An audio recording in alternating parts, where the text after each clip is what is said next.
You think we can make this video in 90 minutes? Gosh, I sure hope so, because it's only supposed to be like 20 minutes long.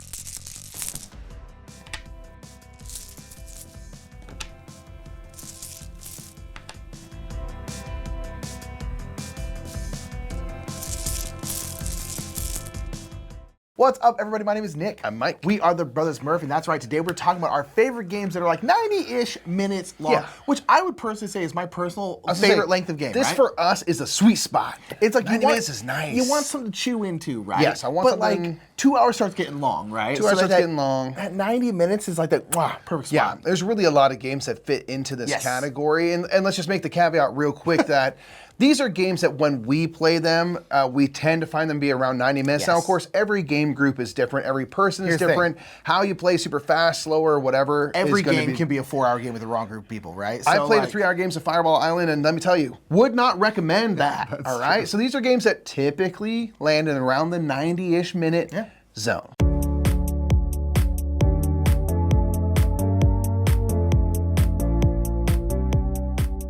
Our number 10 is going to be Orleans, or Orléans, however you want to say it. This is a really, really great bag building game that, again, is around that 90-minute mark, maybe a teensy bit longer, but I don't think it generally hits 2 hours, at least when we play it, it doesn't. Orleans is a great bag building game. This is kind of like deck building, but with pieces in a bag. So you're getting these different followers in this game, like fishermen and farmers, knights, scholars, monks, things like that. They'll be going into a bag. And by the way, if you want to play this game, you should really try to check out the Geek Up bits, because they make that clinky clacky acrylic nature of them is so satisfying to pull out of a bag, kind of like Quacks and Quedlinburg in that way. But nonetheless, you're pulling these followers out of a bag. You pull a certain amount each round, and then you can assign them to different worker placement, kind of like, I guess, action spots rather than worker placement. You basically assign them to these various spots. They will all take different mix-ups of all these different followers, and once that spot is full, you can then take that action. So that action might allow you to get new followers. They might allow you to move around the main kind of board where you'll be picking up goods. You can also use those goods for various things. You can also send these workers to the kind of deeds board. The deeds board is kind of a place where you can put them permanently to get some bonuses. But one of the main things about the deeds board that's great is it kind of allows you to cull out your bag. It allows you to get rid of some stuff that you don't necessarily need anymore, because you're kind of building the strength of your bag throughout the game. It's really, really great. This is also a game that they've really supported throughout the years. There are a whole bunch of different expansions. There's even a expansion called the Orleans Invasion expansion, which is essentially like a whole second game. You still need the base game to play it, but it has a whole giant co-op mode.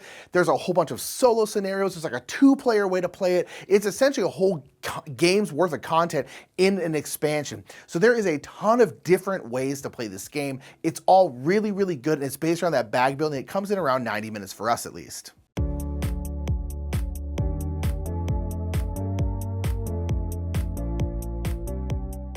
All right, next up is Concordia. Concordia is kind of like, a lot of people refer to as like a classic Euro game in terms of its stylings, its theme and everything. It's almost kind of like the quintessential trading in the Mediterranean Euro game.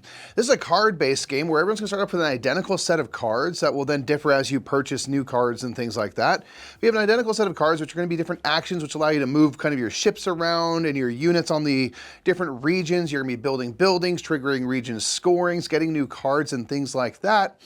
And as you go and kind of work into these different areas based on the actions you take and the cards you purchase, each of those cards is also linked to a type of scoring based on those types of things. Again, where you are, what you've built, and all of that. So you are kind of collecting cards ideally to maximize scoring for the areas in which you've invested the most in the game. And that's something that the first time I played this in particular, I thought was so cool and very different from other games, where I kind of was like, I think I'm doing good in the game, but all the game, scoring comes at the end. And, and I'm collecting a bunch of these, I think it was Jupiter or something cards, like, okay, well, I think, you know, based on this and the units and stuff I have on the board, all this should be good. And then I ended up doing well for myself. So it was kind of cool, but I had this like interesting thing of like not exactly sure where I was in the rankings. I just knew kind of what I was building toward and hoping to collect as many cards to make that as valuable for me as possible. And I think that's a really kind of fun way to go about a kind of deck building-ish action selection card game.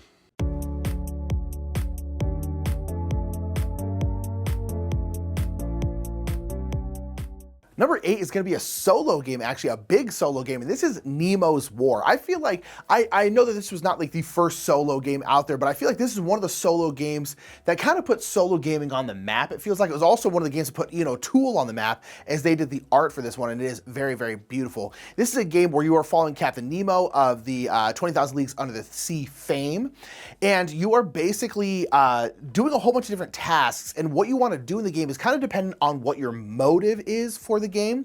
So every game Nemo is gonna have essentially a different motive, and you're taking the Nautilus, their ship, and you're going around and you're like fighting other ships. You might be like starting insurgencies around the world. You're kind of on the side of the people, and depending on what's gonna score you what is dependent on your motive. So if you have like a science motive, you might want to be discovering a whole bunch of stuff. You're not really gonna get a lot of points for like fighting or sinking ships or anything like that. But if you have like the war motive or like the world domination motive, you're gonna get a ton of points for sinking ships. So you're kind of playing the game differently depending on what your motive is for the game. And this is a game where you are flipping out these cards. These cards are going to be various events that are happening that you kind of have to deal with because you're constantly doing tests in the game, and you are rolling dice for those tests. There's a way to mitigate those dice rolls, but you can only do it so much. But that's kind of a big part of the game. A lot of the strategy comes into like, when are you going to mitigate? When are you not going to mitigate? When are you going to kind of push your luck in that way? It's really, really cool. And it's a bigger solo game, but it's all, I think you can play it co-op, and most people play it solo. And yeah, it's this big thing, a big board, and it takes around 90 minutes. So it's a bit of a chonky one. It's not anything that's not like a super quick little solo game. You're going to sit down for a little bit and you're going to play through this whole thing, and it's going to take you about 90 minutes. I really, really enjoy this game.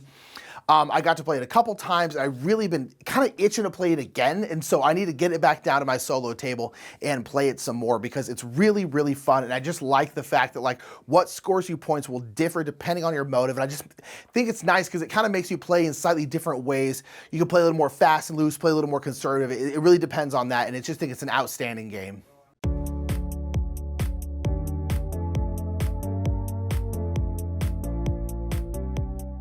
All right, next up is Endeavor Deep Sea. This is a game where you are going to be recruiting specialists, which are going to give you actions that you can do, largely using these discs, these kind of activation discs. And you are moving a submarine or submarines around through the water, checking out new areas and kind of exploring, scouting around, and then contributing to conservation projects, which are going to, you know, require you to spend kind of research points and things as you're trying to clean up the ocean. You're trying to journal about what you're doing to gain these kind of journal cards, and you're bumping up all these tracks so that every round you kind of can do stronger and stronger. You have stronger incomes, I guess is the best way to describe it. You get more and more things, so you can kind of extend your next round even further as you do all these different things to kind of score points based on whatever mission you're playing. And that's something that we really like about this game is you can play cooperatively or solo or competitively. There's different missions that might give you a different focus. Maybe sometimes you're trying to dive down really deep in the water, explore as much as possible, focus extra on conservation efforts, or kind of a mix of all of those different things. And you really are trying to figure out how best to invest your time. Because every round you're going to get a new specialist, and if you go up a certain track, you can get better specialists. And so it's like, okay, well, I want to go up that track. Or another track gives you more of those activation discs. But another track only, you know, allows you to remove activation discs from things you used in the previous round. So if you don't do that, you might have a bunch of activation discs and nowhere to put them. So there's all these different things to kind of consider, and it's one of those games where like, ideally I do everything all the time, and you're probably not gonna be able to do that because you have to make some tough decisions. But I really enjoy the fact that you don't know what the whole map will look like because you're exploring. So you're gonna do you're throwing out sonar and stuff and seeing what you find, and then you get to select kind of new parts of the board that expand as the game plays, and I think that's really cool.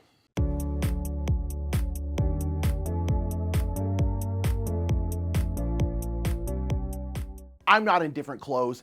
you're in different clothes. Something got mixed up. We had to refilm this part. But nonetheless, we're gonna talk about Castles of Burgundy in a Taco Bell shirt. Let's go, because Castles of Burgundy and Taco Bell, like this, you know, everyone knows that Taco Bell came from Burgundy.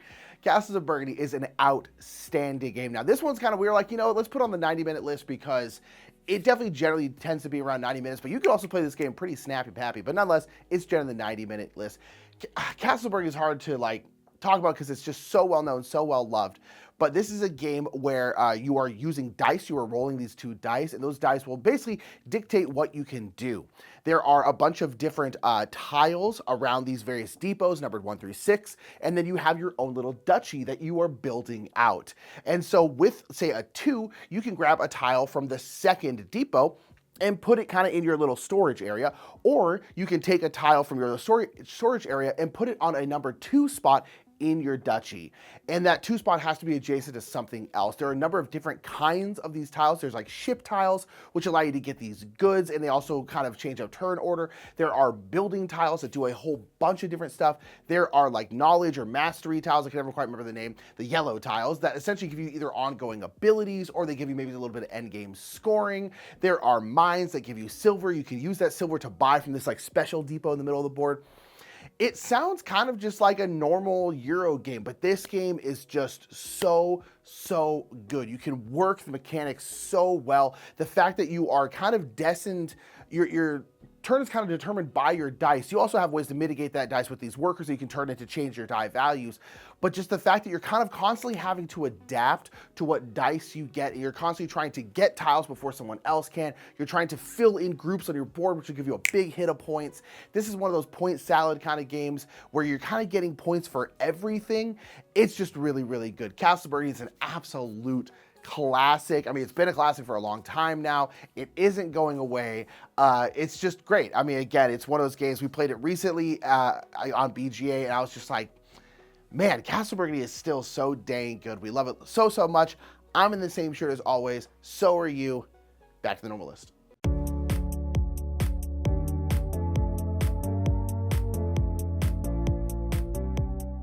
Next up is Teotihuacan, City of the Gods. This is a rondel game where you're going to be moving your dice, which are your workers, around to different action spots, going clockwise around the board, and taking actions based on where you decide to land. So this is one game that's kind of interesting in that you have 3 workers to start the game, and ideally you have all your workers bunched up in the same spot because you're going to be able to take a more powerful version of whatever action you're doing if you have multiple of your workers there. But also the strength, the experience of those workers is important because whoever your least experienced worker is at a spot, that's going to oftentimes put a limiter on what kind of resources you might gain and things like that. As you take actions, you're going to be leveling up your workers from 1 to 2 to 3 to 4 and so on. And if you get to 6, that is like the ultimate, you know, they are wise and old and they are actually going to leave the game. They're going to pass away and they're going to revert back to a 1, and you're going to move up this kind of ascension track. So it's kind of this thing where you're only going to have certain moments where you have your most powerful dice available, and you are using these dice to gather resources, build up this great pyramid. You are, you know, paying tribute to kind of the Avenue of the Dead. You are ascending your characters, and all of these things, moving up temple tracks to score points. And there's kind of all these different ways that you can score points. And it's all about the push and pull of like, I want all my workers together on the same spot, but I also have to continue around this board. So eventually they're going to have to kind of spread back out and then recollect later. And how and when I manage which workers I move and how far and things like that can be a really fun puzzle that's kind of different every time.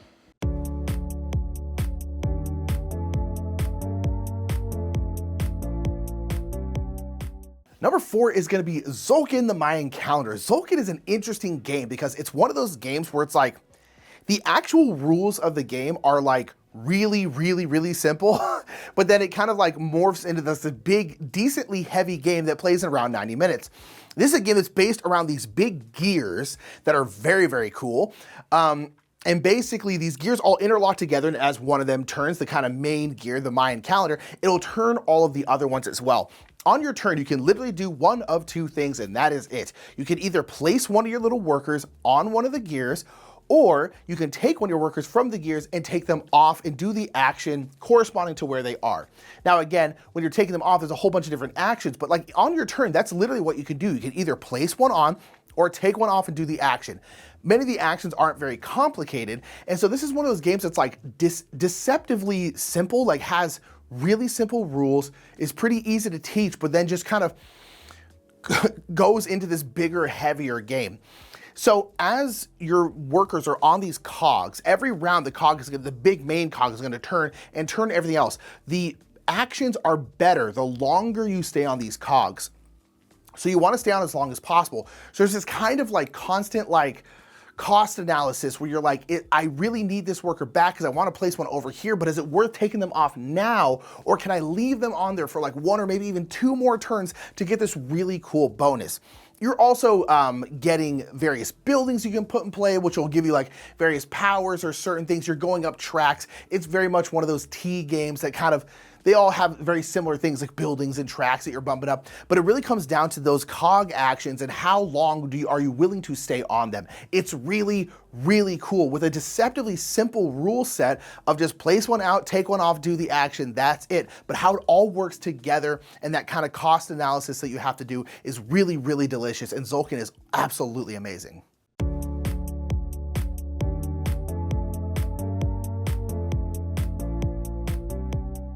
Next up is Rococo. This is a game where we are helping prepare people for this big fancy rich person party, and we are going to be making dresses and coats and things for the attendees of these parties. We're gonna be sponsoring different elements of this party, like musicians and putting statues in this big mansion and things like that. This is a slight deck building game where you'll be gaining these cards that are going to be different workers, and you have kind of apprentice level workers which can't go to all the different action spots because they don't have that experience. There's journeymen, which are kind of the middle levels, and then there's your masters, the people who've been doing this forever, the best in the biz, and they can kind of go anywhere and do the best, kind of strongest actions. This is a game where the cards you play, again, are going to be the different level of workers, and what action you take could be going to get, you know, materials for making cloaks and dresses. Because you have a bunch of people that are out on the board that are going to want certain dress or a certain coat, and different color, you know, materials, cloth and stuff will be required to make those. You need to go to the market and get those. Then they can spend those and actually produce this garment for this person, kind of complete that contract, as it were. And what's interesting is money can be pretty tight in the game. So right when you make a garment, you can choose to just sell it for money straight up, and then it goes away, which can be very useful. Or you can take that person and actually put them into the house, meaning they are taking that, they're gonna wear it, they're gonna be basically repping you, you know, at this party and stuff. Everyone's gonna see all these nice things you made. And they're not gonna give you money now, but they'll give you an access to victory points, and then also gaining majorities of these different rooms, which will be worth points at the end of the game. So you're kind of balancing all these different elements. You know, everything you kind of do costs money, costs resources, costs time. So you're trying to manage, you know, especially if I want to sponsor musicians and things, then money can leave kind of quick. So I need to manage my money, manage my kind of workforce, because I can gain new workers, but I only can go to that space if I have a master, because that's kind of the big boss. So you're trying to recruit better, you know, better workers and stuff with better bonuses and things like that. And it's all in the name of just like putting on the fanciest masquerade possible.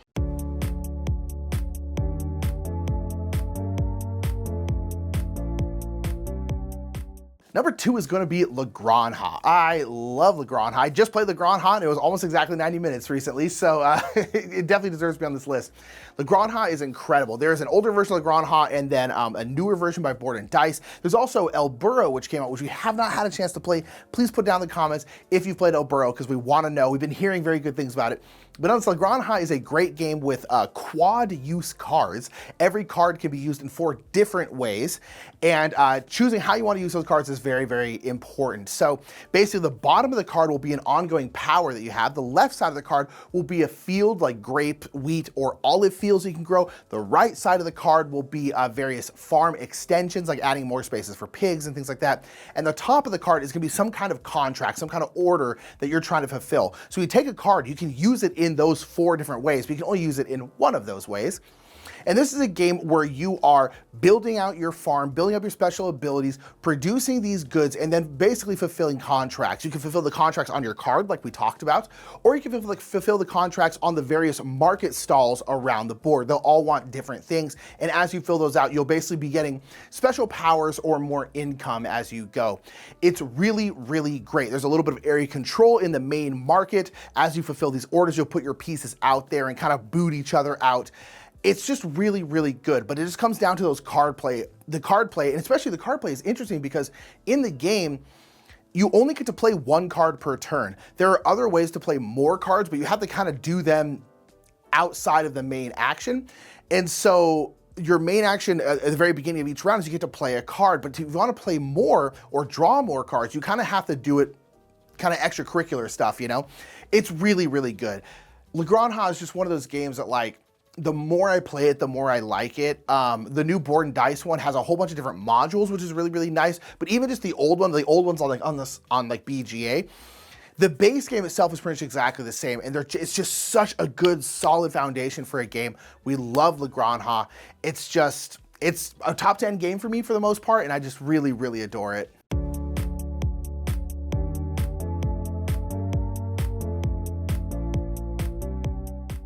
All right, number 1 is going to be Wayfarers of the South Tigris. It's the first game in the South Tigris trilogy from Garphill Games. And this is my personal favorite game, you know, as of this moment. It's just one that I love so much. And it's this kind of big sandbox game, really. You are going out and you are trying to learn about the kind of world around you. You're going out and exploring the lands, the seas, you're charting the skies above you, kind of in this big pursuit of knowledge. You'll be thematically sending your findings back home via pigeon and stuff, and that's gonna be the journaling in the game, which is what kind of times the game out.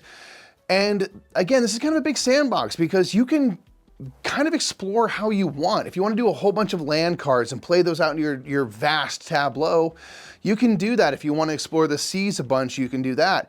All of the space cards are kind of endgame scoring things that might give you direction, and many things in the game are kind of based on these little tags, these icons on various cards, the types of cards themselves, and you are trying to maximize your scoring and the bonuses you get based on the things you've built. For example, vistas are something that are going to provide a bonus every time you gain a city card, for example, or a harbor. So maybe if I have, you know, this vista card that's gonna give me all these bonuses, maybe I wanna play a bunch of things that are gonna trigger that bonus as many times as possible. If I have a space card that gives me, you know, points for all those vistas I have, okay, maybe I now wanna get even more vistas to trigger the bonuses in the game and also give me points for that space card, and kind of on and on and on. There's 1,000,001 kind of synergies, combos, scoring opportunities that you can build. And that's what kind of keeps me coming back to this game, is that there's kind of no end to me to the combinations in which you can fit things together to become a viable strategy. And I think that's pretty sweet. So that was our top 10 games that are around 90-ish minutes. We really, really love this kind of area of games. It's our sweet spot. Yeah. To get something to chew into. It's just awesome. Down in the comments below, make sure to let us know your favorite games that are around that 90-minute mark. There's so many. There's so many, and they're just, they're so good. But that's gonna be it for us. My name is Nick. I'm Mike. We're the Brothers Murph, and we'll see you later, everybody. Bye.